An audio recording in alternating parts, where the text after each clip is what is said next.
Students, আমি আরও একটা ভিডিও নিয়ে চলে এসেছি তোমাদের জন্য। আজকে আমরা এই ভিডিওতে শিখব how to write a paragraph. Paragraph কীভাবে লিখতে হয়। দেখো, তোমাদের মাধ্যমিকের রাইটিং স্কিলে প্যারাগ্রাফ একটা অন্যতম গুরুত্বপূর্ণ অংশ, এবং আজকে আমরা সেই প্যারাগ্রাফ কীভাবে লিখতে হয় সেটাই পুরো মেথড অ্যানালিসিস করব উইথ এক্সাম্পল। ওকে, দেখো প্রথমেই চলে আসি যে প্যারাগ্রাফ কত ধরনের হতে পারে। না, মোটামুটিভাবে প্যারাগ্রাফ 4 ধরনের হয়ে থাকে: biography, processing, descriptive, thoughtful. Biography, processing, descriptive ধরনের প্যারাগ্রাফ এবং থটফুল অর্থাৎ চিন্তাশীল। বেশ, তাহলে আজকে আমরা এই 4টের মধ্যে প্রথমটা নিয়ে আলোচনা করব। আমরা প্রত্যেকটার জন্য আলাদা আলাদা ভিডিও বানাবো। আজকেরটা আমাদের যে ভিডিওটা মূলত সেটা হচ্ছে বায়োগ্রাফি কীভাবে লিখতে হয় সেটার উপর বেস করে। প্রথমে চলে আসি, আমরা জেনে নিই বায়োগ্রাফি কি, হোয়াট ইজ বায়োগ্রাফি।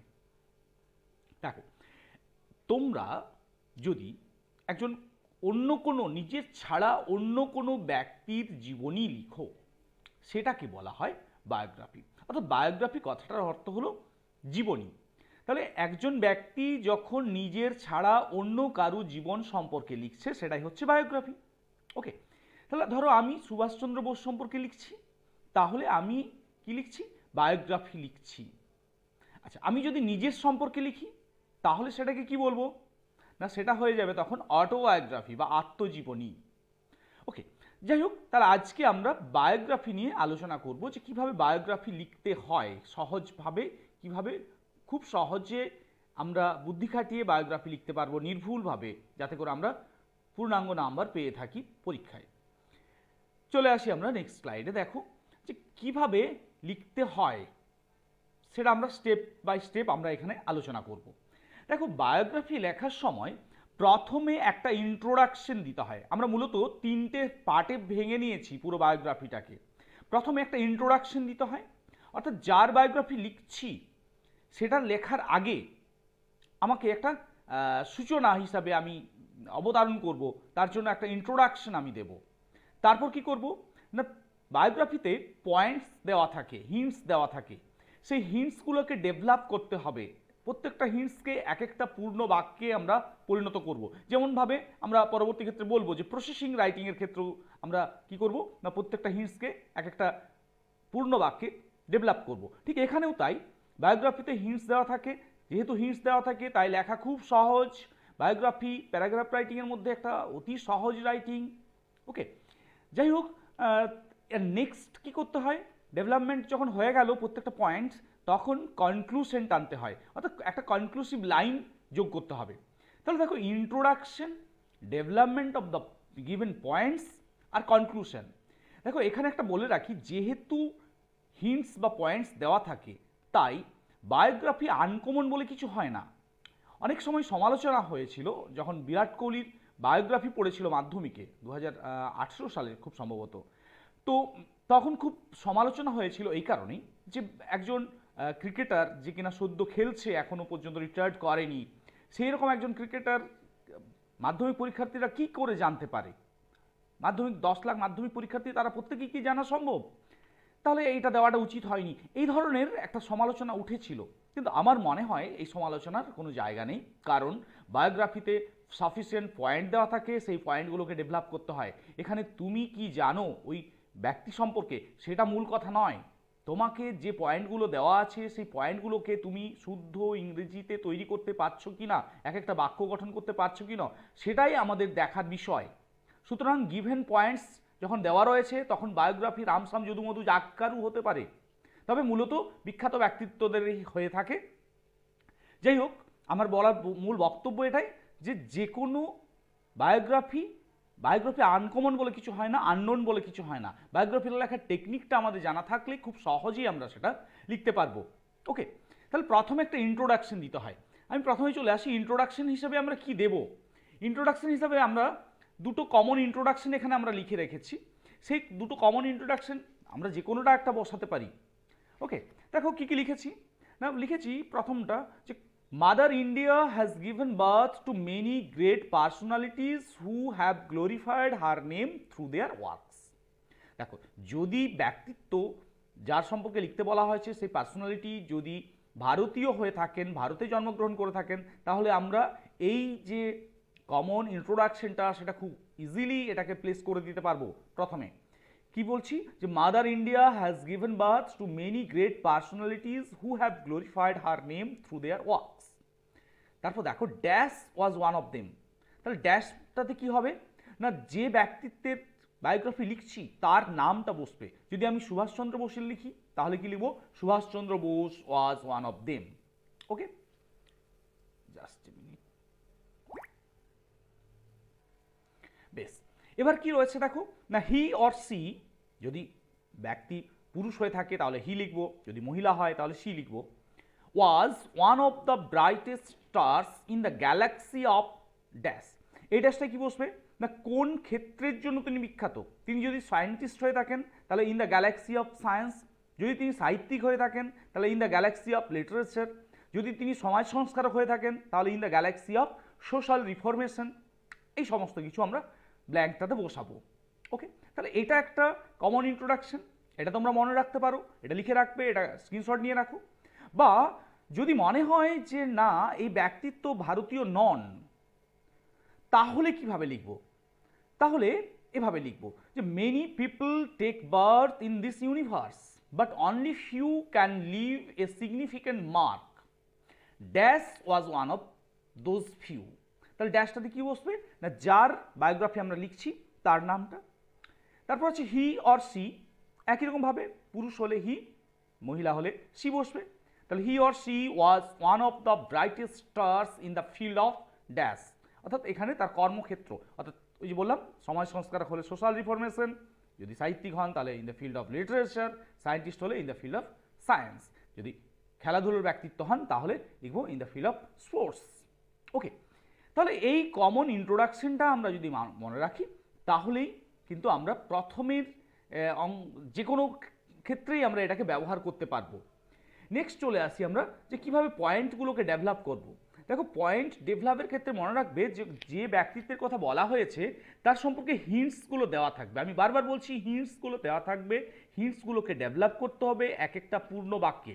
কী কী দেওয়া থাকবে, একজন যে কোনো বায়োগ্রাফি যে কোনো কারো লিখতে হলে মোটামুটি যেগুলো দেওয়া থাকবে সেটা হচ্ছে date of birth, place of birth, তার প্যারেন্টসদের কথা বলা থাকতে পারে, আর্লি এডুকেশন, তার পরবর্তী এডুকেশন হায়ার এডুকেশন কি, তার ক্যারিয়ার বা ওয়ার্কস, বিভিন্ন অ্যাওয়ার্ডস কী কী পুরস্কার তিনি পেয়েছেন জীবনে, এবং যদি তিনি জীবিত না হন তাহলে ডেথ।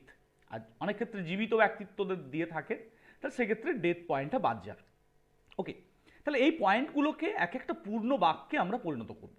তাহলে ডেট অফ বার্থ যদি দেওয়া থাকে তাহলে কী লিখবো না, যেখানে ইন্ট্রোডাকশন শেষ করলাম তারপর শুরু করব যে he or C was born on বলে ডেটটা দেব। ওকে, এবার প্লেসটা, ডেট অফ প্লেসটাকে তার সেই সেন্টেন্সের সাথে যোগ করে দিতে পারি, যে অ্যাট গ্রামের নাম, ইন বড় শহর, ওকে, বা in India, in England, in Bangladesh, এটা বেশ। এবার প্যারেন্টস যদি দেওয়া থাকে তাহলে প্যারেন্টসের নাম লিখবো, তাহলে লিখবো his or her parents were বলে নামগুলো লিখবো। এবার যদি প্যারেন্টস সম্পর্কে, প্যারেন্টসরাও যদি বিখ্যাত হয়ে থাকেন তাহলে প্যারেন্টস সম্পর্কে কিছু বলা থাকতে পারে, তাহলে সেক্ষেত্রে প্যারেন্টসদের বর্ণনাও দেবো যে প্যারেন্টসরা কারা ছিলেন, তারা কী ছিলেন। ওকে, এবারে এডুকেশন সম্পর্কে বলা থাকবে, তাহলে এডুকেশন আমরা দেখব কতগুলো পয়েন্ট দেওয়া আছে। যদি দেখা যায় তিনি কোথায় আর্লি এডুকেশন শুরু করছেন, তারপর কোথায় ভর্তি হচ্ছেন, তারপর কোথায় ভর্তি হচ্ছেন, এভাবে 4-5টা পয়েন্ট থাকে এডুকেশন নিয়ে, তাহলে আমরা এইভাবেই স্টার্ট করবো যে his early education started at বলে ধরো ভিলেজ পাঠশালা, তাহলে his early education started at village Pathsala, then he took admission in বলে আর যে স্কুল বা যে কলেজে ভর্তি হচ্ছে সেখানে কথা লিখবো। বা এভাবে সাজাতে পারি যে ধরো বলেছে বিএসসি ফ্রম ক্যালকাটা ইউনিভার্সিটি, তাহলে আমরা লিখতে পারি যে he took his BSc degree from Calcutta University. বা ধরো বলা আছে মাস্টার্স বা MA in English from University of Calcutta, তাহলে আমরা এভাবে লিখতে পারি যে he perceived his masters degree from University of Calcutta, এভাবে লিখতে পারি। ওকে, তাহলে এবার এডুকেশন হয়ে যাওয়ার পরে আমরা চলে আসবো কেরিয়ার বা ওয়ার্ক সম্পর্কে কী কী বলা আছে। যদি সাহিত্যিক হন তাহলে তার বিভিন্ন পাবলিকেশন, তার বই, তিনি কী ধরনের কী ধারায় লিখতেন, তিনি কবি ছিলেন নাকি উপন্যাসিক ছিলেন, না শর্ট স্টোরি রাইটার নাকি নাট্যকার, সেটা প্রথমে লিখব। তারপর কি কি বই লিখেছেন সেই বইয়ের নাম অবশ্যই তোমাদের দেওয়া থাকবে, এক্সট্রা তোমাদেরকে বাইরে থেকে কিচ্ছু লিখতে হবে না। সেই বইগুলোর নাম পূর্ণ বাক্যে এক একটা করে লিখবে, বা একসাথে লিখতে পারো যে হিজ নোভেলস আর, বা ধরো বলা আছে ফার্স্ট নোভেল, তারপরে বলা আছে আদার নোভেলস, হিজ লাস্ট রাইটিং, এইভাবে যদি বলা থাকে তাহলে হিজ ফার্স্ট নোভেল ওয়াজ বলে নামটা, তারপর বলো হিজ আদার নোভেলস আর বলে নামটা। ধরো শর্ট স্টোরি লিখেছেন তাহলে বলা থাকবে, শর্ট স্টোরি লিস্ট দেওয়া আছে তাহলে সেখানে বলবে হিজ শর্ট স্টোরিজ ওয়ার বলে নামগুলো দিয়ে দেবে। এইভাবে পয়েন্টগুলোকে ডেভেলপ করতে হবে পূর্ণ বাক্যে। ওকে, বেশ। এবারে বিভিন্ন পুরস্কার পাওয়ার কথা বলা থাকবে, তাহলে এবার অ্যাওয়ার্ডসগুলোর কথা বলবো। যে প্রথমেই একটা কমন সেন্টেন্স যোগ করে দেবো যে he received many prestigious awards in his life for his works. Okay, এবার অ্যাওয়ার্ডসগুলোর নাম এক এক করে আমরা যোগ করব, এক একটা কমপ্লিট আনসার তৈরি করব। অ্যাওয়ার্ডসগুলো যদি কত সালে পেয়েছেন সেই রকম যদি দেওয়া থাকে তাহলে অ্যাওয়ার্ডসগুলোর জন্য যে হি রিসিভড, ধরো পদ্মভূষণ পেয়েছে, হি রিসিভড পদ্মভূষণ ইন, এবার সালটা বসিয়ে দেবো, ধরো ইন 2002, তাহলে হি রিসিভড পদ্মভূষণ ইন 2002, এইভাবে। এবং ডেথ যখন লিখবো শেষ পয়েন্ট, সেখানে লিখবো this great personality breathed his last বা ব্রিথড হার লাস্ট অন, এবার ডেটটা বসিয়ে দেবো, তার সাথে যোগ করে দেবো living a great void, living a great void, bus living a great void in বলে তার কর্মক্ষেত্রটা, ধরো ইন ফিল্ড অফ সায়েন্স বা ইন ফিল্ড অফ লিটারেচার, এইসব। ওকে, তাহলে এভাবে পয়েন্টগুলোকে এক এক করে আমরা ডেভেলপ করব। নেক্সট কনক্লুশনে আমরা কি লিখবো? দেখো কনক্লুশনে এভাবে একটা কমন কনক্লুশন যোগ করা যেতে পারে যে he or she is no more between us but will remain alive forever in our heart for his work বা in his work, in his or in her work. Okay, তাহলে এরকম একটা common conclusion কিন্তু যোগ করা যেতে পারে। তাহলে এই স্লাইডগুলো তোমরা স্ক্রিনশট নিয়ে রাখবে, তাহলে এগুলোই তোমরা ব্যবহার করতে পারবে খুব সহজে। ওকে, তাহলে আমি এবার তিনটে উদাহরণ নিয়েছি, দেখব। প্রথম উদাহরণে বায়োগ্রাফি অফ অ্যানি বেসান্ত হিন্টসগুলো দিয়েছি। দেখো তোমাদের ক্লাস 9-এ তোমাদের টেক্সটে এই অ্যানি বেসান্তের বায়োগ্রাফি রয়েছে, এক্সারসাইজে করতে দেওয়া আছে। বেশ, তাহলে কী কী পয়েন্ট দেওয়া আছে দেখো। Born on 1st of October 1847 in London, famous British writer, well known socialist activist for the rights of women, participated in Indian politics, joined the Indian National Congress, became the first woman president of the Indian National Congress in 1917, passed away on 20th of September 1933 in Madras, India. বেশ, তাহলে আমি প্রথমে কি করব, একটা heading দেব। ওকে, heading কি লিখবো না, অ্যানি বেসান্ত, যার বায়োগ্রাফি তার নামটা শুধু লিখবো। মনে রাখবে বায়োগ্রাফির এই হেডিংটার জন্য কিন্তু একটা নাম্বার দেওয়া থাকে।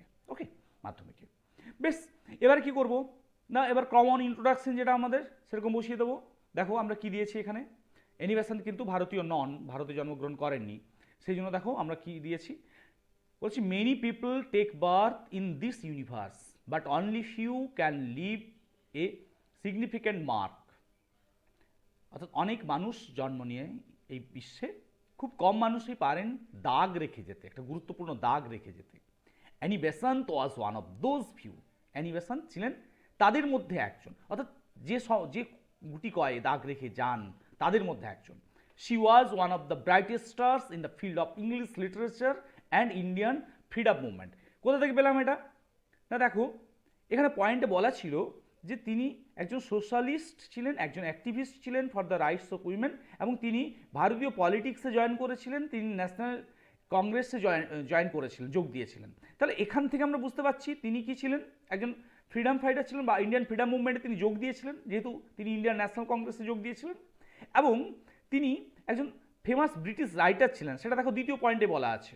তাহলে এখান থেকেই আমরা কিন্তু এই লাইনটা নিজেরা যোগ করছি, কি তৈরি করছি না, she was one of the brightest stars in the field of English literature and Indian freedom movement.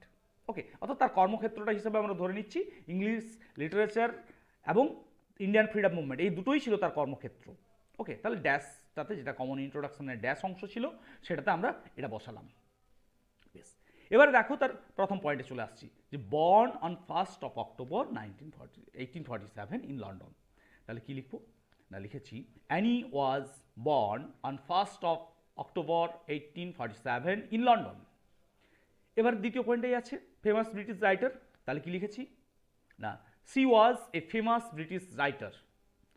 তৃতীয় পয়েন্ট ছিল well known socialist activist for the rights of women, তাহলে কি লিখেছি দেখো না besides C was A well known socialist and activist.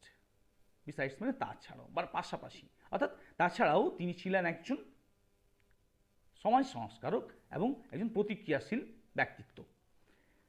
তিনি কোথায় কাজ করেছেন, কোন ফিল্ডে না activist for the rights of women, তার মানে মহিলাদের যে অধিকার, রাইট মানে অধিকার, মহিলাদের অধিকারের জন্য তিনি লড়াই করেছেন, তিনি কাজ করছেন। তাহলে সেটাকে আমরা একটা আলাদা পয়েন্টে ভেঙে দিয়েছি যে she worked for the rights of women.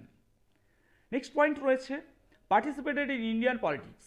কি লিখেছি আমরা না দো সি ওয়াজ অ্যান ইংলিশ, যদিও তিনি ছিলেন একজন ইংরেজ, she participated in Indian politics and freedom movement.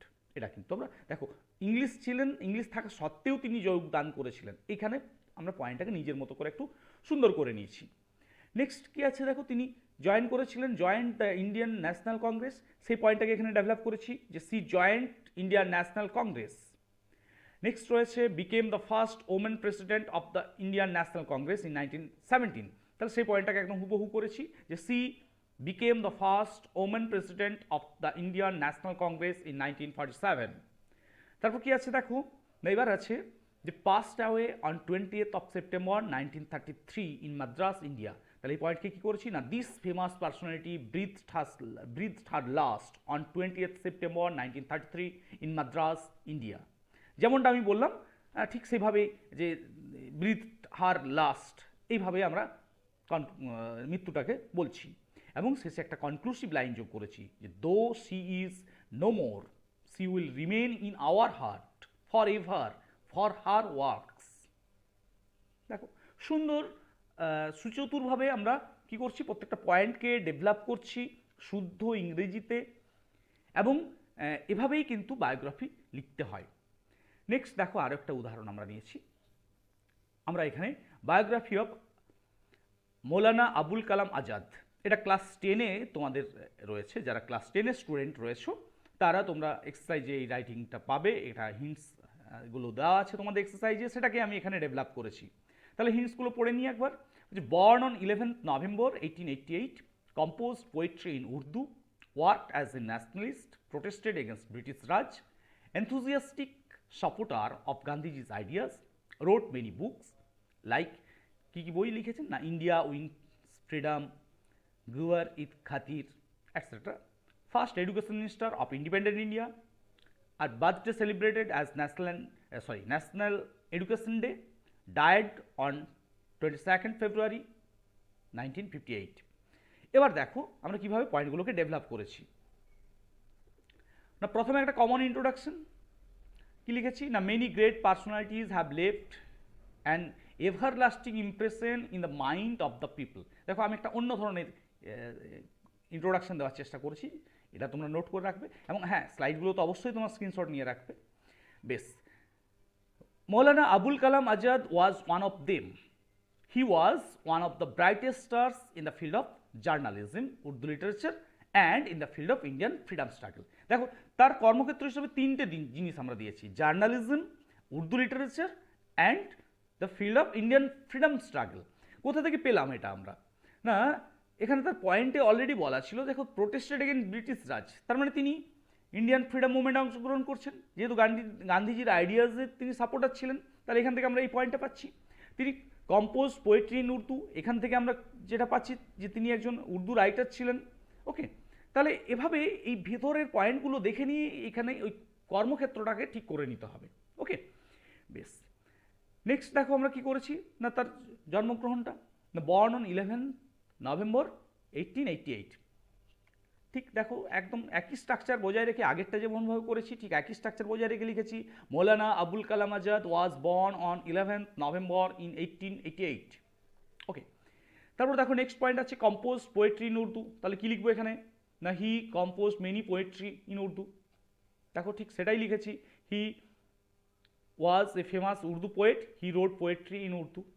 Okay, next আছে দেখো পয়েন্ট ছিল he work as a journalist, protested against British Raj. তাহলে আমরা এখানে দুটো পয়েন্টে ভেঙে নিতে পারি যে he was a famous journalist, he protested against British Raj through his columns. আমরা দেখো ঠিক সেটাই করেছি। কি করেছি না, he was a famous Urdu poet, he worked as a journalist, he protested against the British Raj through his columns. This হতো না, হিজ হতো, থ্রু হিজ কলামস। ওকে, নেক্সট আছে দেখো আমরা কি পয়েন্ট আছে না, enthusiastic supporter of Gandhiji's ideas. তাহলে এখানে ওটাকে ডেভেলপ করে কি করেছি আমরা দেখো যে he was an enthusiastic supporter of Gandhiji's ideas. কিচ্ছু না, খুব সহজ ইংরেজি ব্যবহার করেছি, তাই তো, সাবজেক্ট ভার্ব অবজেক্ট। নেক্সট আছে দেখো রোট মেনি বুকস। কি লিখবো, হি রোট মেনি বুকস, লাইক দিয়ে পরের পয়েন্টে যোগ করে দেবো, লাইক ইন্ডিয়া উইন্স ফ্রিডম, গভর ই খাতির অ্যাটসেট্রা। দেখো ঠিক সেটাই করেছি আমরা। ওকে, দেখে নিয়েছো, বেশ। নেক্সট দেখো, নেক্সট পয়েন্ট ছিল যে first education minister of independent India. কি লিখবো তাহলে না, he was the first education minister of independent India. দেখো আমরা ঠিক সেটাই করেছি। কি লিখেছি, he was the first education minister of independent India. Next দেখো পয়েন্ট আছে birthday celebrated as national education day, অর্থাৎ তার জন্মদিনটা সেলিব্রেট হয় কি হিসাবে না, জাতীয় শিক্ষা দিবস হিসাবে। তাহলে আমরা এখান থেকে কি পয়েন্ট তৈরি করব, কিভাবে ডেভেলপ করবো এটাকে পূর্ণ বাক্যে না, হিজ বার্থডে ইজ সেলিব্রেটেড, তার বার্থডেটা সেলিব্রেট করা হয়। তাহলে ওটাই করেছি আমরা। দেখো যে his birthday is celebrated as national education day as a tribute to him, এই কথাটা যোগ করেছি, অর্থাৎ তার প্রতি শ্রদ্ধার্ঘ হিসাবে, তার প্রতি শ্রদ্ধা হিসাবে আমরা এটা সেলিব্রেট করে থাকি, তার জন্মদিনটাকে জাতীয় শিক্ষা দিবস হিসাবে। এবার দেখো মৃত্যু ছিল, ডায়েড অন 22 ফেব্রুয়ারি 1958। আমরা কি করেছি না, ঠিক যেভাবে বলেছিলাম ব্রিথ হিজ লাস্ট, ঠিক সেভাবেই, বা এখানে ডায়েড সরাসরি যোগ করেছি। This great personality died on 22 February 1958, living a great void. ব্যাস। তাহলে দেখো এভাবে খুব সহজে কিন্তু আমরা কি করতে পারছি, বায়োগ্রাফি লিখতে পারছি। মনে রাখবে আমি বারবার বলছি, বায়োগ্রাফি এবং প্রসেসিং এই দুটো হলো প্যারাগ্রাফের মধ্যে সবচেয়ে সহজতর দিক। ওকে, বেশ। নেক্সট আমরা আরেকটা নিয়েছি, সুনীল গঙ্গোপাধ্যায়ের বায়োগ্রাফি নিয়েছি। ওকে, দেখো হিন্টসগুলো পড়ে নিই। Date of birth 7 September 1934, place Faridpur, now in Bangladesh, education village পাঠশালা, MA ফ্রম ক্যালকাটা ইউনিভার্সিটি। দেখো যেমন বলছিলাম যে এডুকেশনে হয়তো 2-3টে পয়েন্ট থাকতে পারে, সাব পয়েন্ট, ঠিক এখানে দুটো পয়েন্ট আমরা দেখতে পাচ্ছি, ভিলেজ পাঠশালাতে তা শুরু হচ্ছে, আর MA ফ্রম ক্যালকাটা ইউনিভার্সিটি। বেশ, আমরা দেখবো ডেভেলপ করার সময় কীভাবে করছি ওটাকে। Hobby travelling, first novel Antarprakash, other novels Purba Paschim, Pratham Alo, Sonali Dukkho etcetera. Popular children adventure story, Kakababu and Santu. Awards Ananda Puraskar, Bankim পুরস্কার। সিউডোনিম বলতে ছদ্মনাম, অর্থাৎ লেখকদের অনেক সময় ছদ্মনাম থাকে, তারা ছদ্মনাম ব্যবহার করে লেখেন। তাহলে এখানেও তাই সিউডোনিমটা দেওয়া আছে কি না, নীল লোহিত। এবার ডেথ, মৃত্যুর তারিখ দেওয়া আছে 23 অক্টোবর 2012। বেশ, তাহলে কীভাবে সাজাবো, প্রথমে কমন একটা সেন্টেন্স, কমন ইন্ট্রোডাকশন যেটা আমরা নিয়েছিলাম, মাদার ইন্ডিয়া দিয়ে শুরু করব কারণ তিনি ভারতীয়। বেশ, তাহলে কি লিখবো, mother India has given birth two many great personalities who have glorified her name through there works. Sunil Gangopadhyay was one of them, he was one of the brightest stars in the Galaxy of Bengali literature. Common introduction হয়ে গেল। এবার কি আসবে না, এবারে আমরা চলে আসবো তার জন্ম। তাহলে জন্মের পয়েন্টে কি লিখছি না, Sunil Gangopadhyay was born on 7 September 1934। কোথায়, প্লেসটাকেও যোগ করে দিচ্ছি, at Faridpur, now in Bangladesh. Okay, বেশ। এবারে দেখো তার এডুকেশনের পয়েন্ট, দুটো point, village Pathsala R MA from Calcutta. তাহলে কীভাবে সাজাচ্ছি দেখো, কি লিখেছি না, his early education started at village পাঠশালা। ওকে, আর তার সাথে যোগ করছি হি completed his masters from Calcutta university. MA ডিগ্রিটা কি মাস্টার্স বলা হয়। ওকে, নেক্সট পয়েন্ট কি ছিল না, নেক্সট পয়েন্ট হচ্ছে হবি ট্রাভেলিং। তাহলে আমরা কি লিখবো, হিজ হবি ওয়াজ ট্রাভেলিং। তার সাথে আমরা একটা যোগ করতে পারি যে তিনি দেশের বিভিন্ন প্রান্তে ঘুরে বেরিয়েছেন। বেশ, তাহলে আমরা যোগ করেছি, দেখো কি লিখেছি, his hobby was travelling, he loved to travel from one part to the other part of the country. দেশের এক প্রান্ত থেকে অন্য প্রান্তে তিনি ঘুরে বেড়াতে ভালোবাসতেন। বেশ, এবারে তার ফার্স্ট নভেল বলা আছে, তাহলে কী লিখবো? হিজ ফার্স্ট নভেল ওয়াজ অন্তঃপ্রকাশ। বেশ, ঠিক সেটাই করেছি আমরা। তার আগে যোগ করে নিয়েছি যে তিনি কী কী ধরনের সাহিত্য চর্চা করেছেন, সেটা একটা লাইন যোগ করে দিয়েছি তার সাহিত্যকর্মে আসার আগে। কী লিখেছি না, he was a famous novelist, poet and short story writer, এটা যোগ করে নিয়েছি। তারপর তার ফার্স্ট নোভেলটার কথা লিখেছি যে হিজ ফার্স্ট নোভেল ওয়াজ অন্তর্প্রকাশ। ওকে, এবং নেক্সট পয়েন্ট কী ছিল না, আদার নোভেলস। কী কী না, পূর্ব পশ্চিম, প্রথম আলো, সোনালী দুঃখ। তাহলে কী লিখবো না, হিজ আদার নোভেলস ওয়ার, বা আর আর ওয়ার দুটোই ব্যবহার করতে পারো, পূর্ব পশ্চিম, প্রথম আলো, সোনালী দুঃখ অ্যাটসেট্রা। এবার দেখো রয়েছে কি না, popular children adventure story Kakababu and Santu. তাহলে কি লিখবো? His popular children adventure story is Kakababu and Santu. আমরা ঠিক সেটাই করেছি যে his popular children adventure story is Kakababu and Santu. এবার অ্যাওয়ার্ডসগুলোর কথা বলা আছে। কী কী অ্যাওয়ার্ডস? আনন্দ পুরস্কার, বঙ্কিম পুরস্কার, এই দুটোর কথা বলা হয়েছে। তাহলে কি লিখবো না, হি রিসিভড ভ্যারিয়াস অ্যাওয়ার্ডস, এই কথাটা আগে যোগ করে দিচ্ছি যে হি রিসিভস ভ্যারিয়াস অ্যাওয়ার্ডস লাইক বলে আর দুটো পুরস্কার যোগ করে দেবো, আনন্দ পুরস্কার অ্যান্ড বঙ্কিম সাহিত্য পুরস্কার। এবার তার সিউডোনিমটা পয়েন্ট হিসাবে ছিল আমাদের কি, নীললোহিত। কি লিখবো না, হিজ সিউডোনিম ওয়াজ নীললোহিত। ওকে, এবার ডেথ 23 অক্টোবর 2012।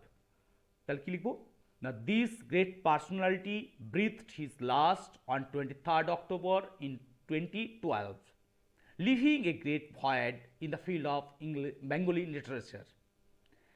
তার সাথে যোগ করে দিচ্ছে একটা কনক্লুসিভ লাইন যে he is no more with us but he will remain in our heart forever. তিনি আমাদের মাঝে আর নেই, কিন্তু তিনি আমাদের মনে চিরকাল থেকে যাবেন। তাহলে দেখো, এভাবে part by part, step by step তোমরা যদি এক একটা পয়েন্টকে এক একটা শুদ্ধ বাক্যে পরিণত করো, তাহলেই কিন্তু বায়োগ্রাফি খুব ইজিলি লেখা যাবে। এবং ওই যে শুরুতে এবং শেষের যে কিছু কথা, সেগুলো কমন, সেগুলো একটা মনে রাখলেই, একটা মুখস্থ করে নিলেই কিন্তু খুব সহজেই বাকিটা কম্পোজ করতে পারবে তোমরা, তাই তো? তাহলে রাইটিংয়ের আমাদের একটা ভীতি থাকে বাংলা মিডিয়ামের স্টুডেন্টদের, সেই ভীতিটাকে কিন্তু কাটিয়ে উঠতে হবে। তোমরা আরও অনেক, আমি স্টেপ বাই স্টেপ দেখালাম, তোমরা আরও অনেক তোমাদের বিভিন্ন যে সমস্ত বই রয়েছে, বিভিন্ন যে কোশ্চেন ব্যাংকস বা টেস্ট পেপার, সেখান থেকে তোমরা বায়োগ্রাফি লিখে প্র্যাকটিস করো। তোমরা নিজেরা প্র্যাকটিস করে দেখো যে আমি যেই মেথডে বলছি সেই মেথডে হচ্ছে কি না। প্র্যাকটিস করতে হবে, বারবার প্র্যাকটিস করতে হবে, প্র্যাকটিসের মধ্য দিয়ে পারফেকশন নিয়ে আসতে হবে। এবং যেখানে আটকাবে সেখানে তোমরা কমেন্ট করো, এই ভিডিওর তলাতেই কমেন্ট করবে যে এই জায়গায় আটকে যাচ্ছে, এই পয়েন্ট আছে, আমি এটাকে গোছাতে পারছি না, আমাকে একটু গাইড করুন। এভাবে তোমরা কমেন্ট করো, আমি রিপ্লাই দেবো তোমাদের কমেন্টে। ওকে, তাহলে এভাবে কিন্তু ধাপে ধাপে নিজেদের দক্ষতাটা বাড়াতে হবে, ধাপে ধাপে বারবার প্র্যাকটিস করতে হবে। এবং এই ভিডিওটা আরেকবার প্রথম থেকে দেখবে কিভাবে প্রত্যেকটা পয়েন্টকে আমরা এক একটা বাক্যে পরিণত করছি, এবং আগুপিছু যে ইন্ট্রোডাকশন এবং কনক্লুশন, সেগুলো কমন সেন্টেন্স, সেগুলোকে কীভাবে যোগ করে দিচ্ছি। তাহলেই কিন্তু আমাদের কম্পোজিশনটা তৈরি হয়ে যাচ্ছে, আমাদের যেটা দরকার পরীক্ষায় সেটা কিন্তু খুব ইজিলি তৈরি হয়ে যাচ্ছে। এবং লিখতে লিখতেই তোমাদের আবার লেখার দক্ষতাটাও বৃদ্ধি পাবে, এবং তখন নিজেরাই দেখবে যে বিভিন্ন জিনিস আবার যোগ করতে পারবে। ওকে, তাহলে এভাবে লিখতে লিখতেই কলম সরবে আর কি, যেটা বলে কথিত। ওকে, বেশ, আশা করি তোমাদের ভালো লাগছে এই ভিডিওগুলো, এবং এগুলোর দ্বারা তোমরা উপকৃত হচ্ছ। যদি উপকৃত হও তাহলে চ্যানেলটা সাবস্ক্রাইব করে রাখো, এবং আরও প্রত্যেকটা ভিডিওর নোটিফিকেশান পাওয়ার জন্য যে নোটিফিকেশান বেল আইকনটা রয়েছে সেটা হিট করে রাখো। বন্ধুদের সাথে শেয়ার করো, বন্ধু আত্মীয় পরিজন প্রত্যেককে শেয়ার করো, দেখো তাদেরও উপকারে আসতে পারি আমি। ওকে, ধন্যবাদ।